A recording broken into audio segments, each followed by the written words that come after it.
श्री राधे श्री राधे श्री राधे श्री राधे श्री राधे श्री श्री कृष्ण गोविंद हरे मुरारी हे नाथ नारायण वासुदेव। श्री कृष्ण गोविंद हरे मुरारी हे नाथ नारायण वासुदेव। श्री कृष्णाय नमः। भागवत जी भगवान की जय, भागवत जी भगवान की जय, भागवत महापुराण की जय, व्यास देव महाराज की जय, परम श्रद्धेय श्री सुखदेव जी महाराज की जय, कृष्ण कन्हैया लाल की जय, बांके बिहारी लाल जी महाराज की जय। श्री कृष्णाय नमः। वासुदेवाय जय जय श्री राधे, जय जय श्री राधे, जय जय श्री राधे। आज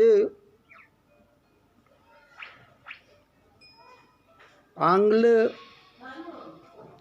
वर्ष 2021 का प्रथम दिन है और आज इस प्रथम दिन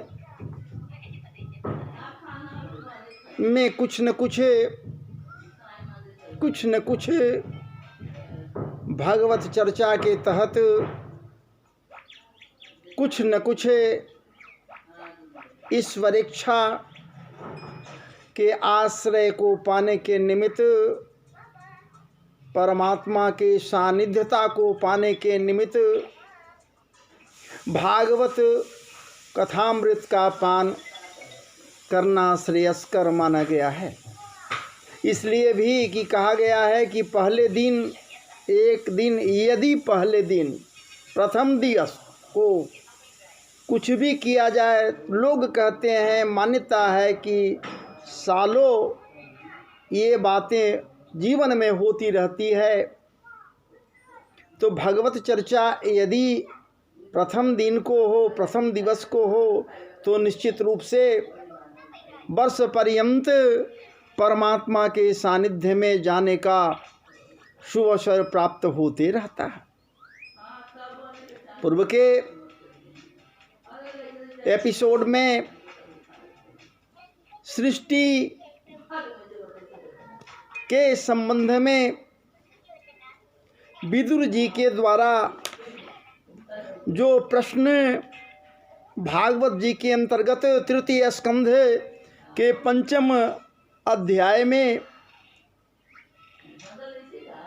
प्रश्न जो किया गया, उन प्रश्नों में और भी प्रश्न हैं जिसे मैं आप समस्त श्रोताओं के सानिध्य में रखने का प्रयास कर रहा हूँ। आप इस नववर्ष के प्रथम दिवस पर श्रवण करें, तृप्तता का बोध करें। ठाकुर जी से हमारी यही आकांक्षा है। आगे ये विदुर जी के द्वारा जो प्रश्न हो रहा है, इन प्रश्नों में ये विदुर जी अष्टम श्लोक में ये कह रहे हैं, यैस्तत्त्वभेदैरधिलोकनाथो लोकान्न लोकानुषः लोकपालान् अचेक्लृपद्यत्र हि सर्वसत्त्व निकाय भेदोऽधिकृतः प्रतीतः येन प्रजानामुतयात्मकर्म रूपाभिधानं च विदं व्यधत्तो नारायणो विश्वसिरात्मजोनि रेतच्चनु वर्णय वे प्रवर्य। अर्थात ये तत्व भेदई रधिलोकनाथो लोकान्य लोकान्न सहलोक पालान।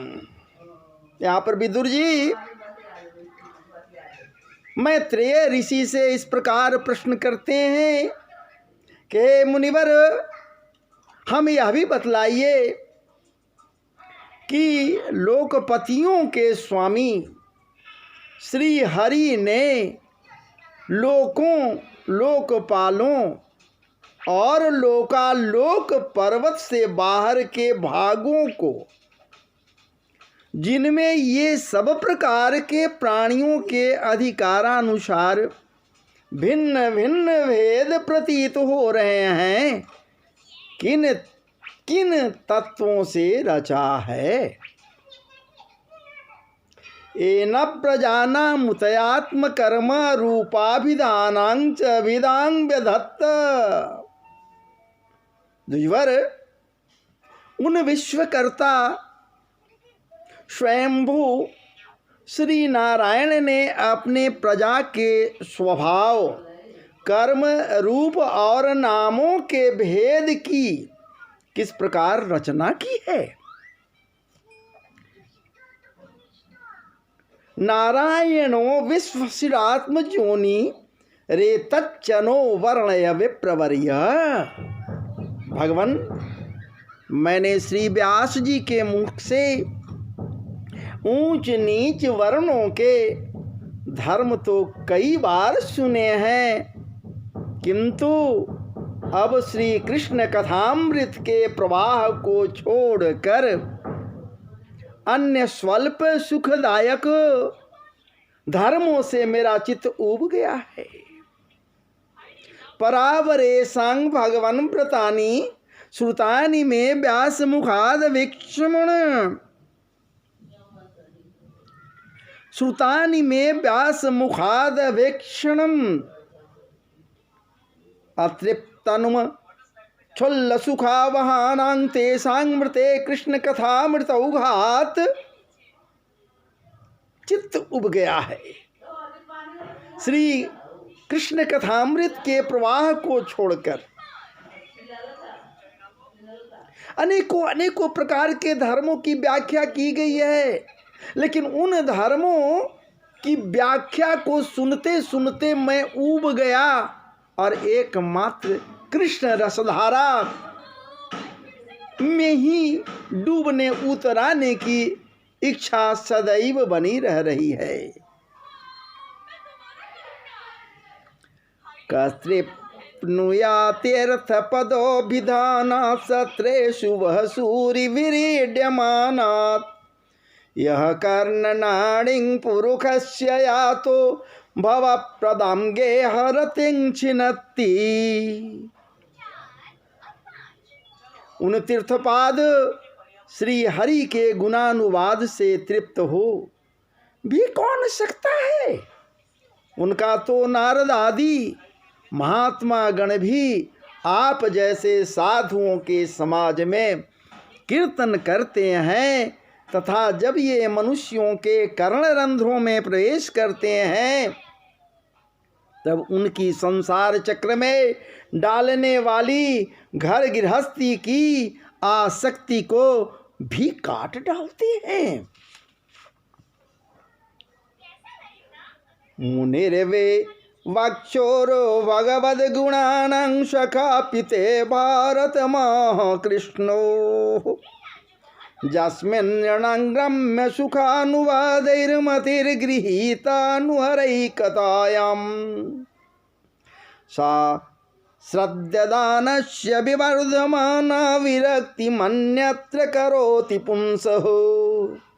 हरे पदानुस्मृतिनिर्विरतस्य समस्त दुःखात्यमाशुधत्ते। भगवान, आपके सखा मुनिवर कृष्ण द्वैपायन ने भी भगवान के गुणों का वर्णन करने की इच्छा से ही महाभारत रचा है। उसमें भी विषय सुखों का उल्लेख करते हुए मनुष्यों की बुद्धि को भगवान की कथाओं की ओर लगाने का ही प्रयत्न किया गया है। शास्त्रदानस्य विवर्धमान विरक्तिमन्यत्र करोति पुंसः। यह भगवत कथा की रुचि श्रद्धालु पुरुष के हृदय में जब बढ़ने लगती है तब अन्य विषयों से उसे विरक्त कर देती है। वह भगवत चरणों के निरंतर निरंतर निरंतर चिंतन से आनंद मग्न हो जाता है और उस पुरुष के सभी दुखों का तत्काल अंत हो जाता है, अर्थात ठाकुर जी के कृपा से अंत हो जाता है। तच्चोच्य सोचा न विदो नु सोचे हरे कथायं विमुखा घनेन छिन्नोति देवो निमिखस्तु एषा मायुर्वृथा वादगते स्मृतीनां तदस्य कौशारवसर्मदातु हरेः कथामेव कथासु सारम् उद्धृत्य पुष्पभ्य इवार्तबन्धो शिवाय नः कीर्तयतीर्थकीर्ते। मुझे तो उन सोचनियों के भी सोचनीय अज्ञानी पुरुषों के लिए निरंतर खेद रहता है, जो अपने पिछले पापों के कारण श्री हरि की कथा से विमुख रहते हैं। इस प्रकार से यहाँ पर विदुर जी महाराज मैत्रेय ऋषि से कह रहे हैं, हाय काल भगवान उनके अमूल्य जीवन को काट रहे हैं और वे वाणी देह और मन से व्यर्थ के वाद विवाद, व्यर्थ के चेष्टा और व्यर्थ के चिंतन में लगे रहते हैं। काल भगवान अर्थात काल रूपी ब्याल पल विपल पल पल उनके करीब आता जा रहा है और जीवन के पूरे उस अंबार में से घटते जा रहा है। समय का घटाव हो रहा है, कम होते जा रहा है, कम होते जा रहा है, कम होते जा रहा है और नष्ट प्राय होते होते एक दिन नष्ट हो जाएगा। तदस्य कौशारवसर्मदातु हरेः कथामेव कथासु सारम् उद्धृत्य पुष्पभ्य इवार्तबन्धो शिवाय नः कीर्तयतीर्थकीर्तैः। मैत्रेय जी आप दीनों पर कृपा करने वाले हैं, अतः भंवरा जैसे फूलों में से रस निकाल लेता है, उसी प्रकार इन लौकिक कथाओं में से इनकी सारभूता परम कल्याणकारी पवित्र कीर्ति श्री हरि की कथाएं छाट कर हमारे कल्याण के लिए सुनाइए। यहाँ पर ये बात तय है कि यहाँ पर विदुर जी कह रहे हैं जरूर कि अपने कल्याण की बात कर रहे हैं। ये कह रहे हैं मैत्रेय ऋषि के आश्रय में ये कह रहे हैं, जरूर उनसे ये स्पष्ट कर रहे हैं जरूर कि हे ऋषि प्रवर आप छाट कर उन कथा रस का पान हमें कराइए जिससे मेरा कल्याण। ऐसी कोई बात नहीं है, वो अपना कल्याण कोई संत चाहता नहीं और विदुर से बड़ा कोई भागवत हो ही नहीं सकता। 12 भागवतों में एक भागवत विदुर जी भी हैं और ये तो समस्त प्राणियों के कल्याण की कामना करते हैं, समस्त समाज के कल्याणार्थ ये विदुर जी इस प्रकार से मैत्रेय ऋषि से प्रश्न कर रहे हैं।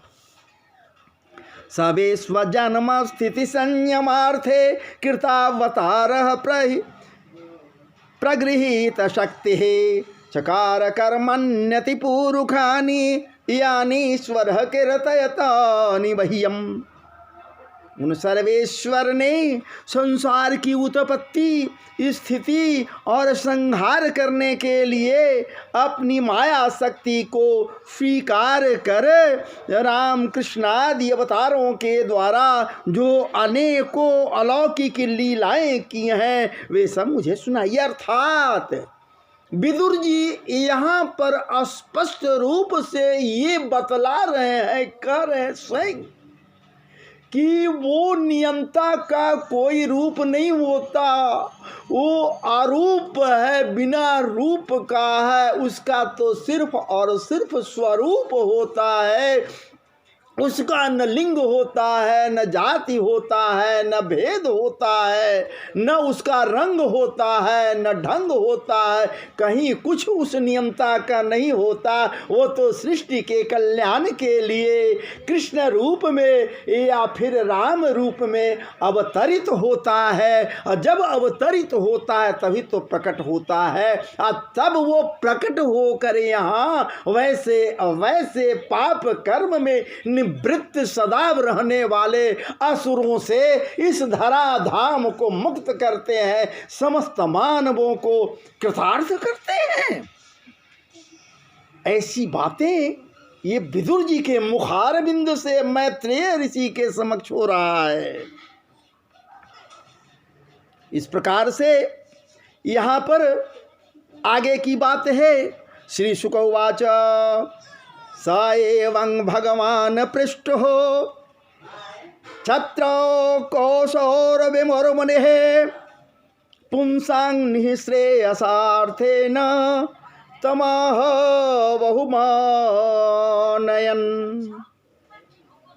श्री सुखदेव जी महाराज यहाँ परीक्षित से कहते हैं, हे परीक्षित, जब विदुर जी ने जीवों के कल्याण के निमित्त, कल्याण के लिए इस प्रकार मैत्रेय ऋषि से, मैत्रेय मुनि से प्रश्न किया, तब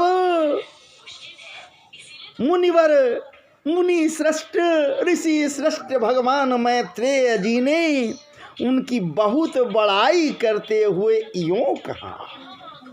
इस प्रकार से कहते हैं ऋषि प्रवर मैत्रेय ऋषि, पुंसान् श्रेयः सार्थेन तमाह बहुमानयन्। बाबा बड़ाई करते हैं, बार बार बड़ाई करते हुए मुनि श्रेष्ठ मैत्रेय जी विदुर जी से इस प्रकार कहते हैं, साधु पृष्ठं त्वया साधो लोकान् स्वाद्वनुगृहीणता कीर्तिवितन्वता लोके आत्मनो दोक्षजात्मनः। साधु स्वभाव विदुर जी, आपने सब जीवों पर अत्यंत अनुग्रह करके यह बड़ी अच्छी बात पूछी है। आपका चित्त तो सर्वदा भगवान में ही लगा रहता है, तथापि इससे संसार में भी आपका बहुत सुजस फैलेगा। नैत चित्रं त्वयि छतरु बादरायण विरीयजे गृहीतो नन्यभावेन यत्त्वया हरिरीश्वरः माण्डव्य सापाद भगवान् प्रजा संयमनोजमः भ्रातुक्षेत्रे भुजिष्यायां जात सत्यवती सुतात। आप श्री व्यास जी के औरस पुत्र हैं, इसलिए आपके लिए यह कोई बड़ी बात नहीं है कि आप अनन्य भाव से सर्वेश्वर श्री के ही आश्रित हो गए हैं। आप प्रजा को दंड देने वाले भगवान जम ही हैं। आप तो स्वयं जमराज हैं। पूर्व जन्म में मांडव्य ऋषि के श्राप से अभिशप्त होकर, उनके श्राप देने के कारण आपने श्री व्यास जी के विरज से उनके भाई विचित्र विरज की भोग पत्नी दासी के गर्भ से जन्म लिया है।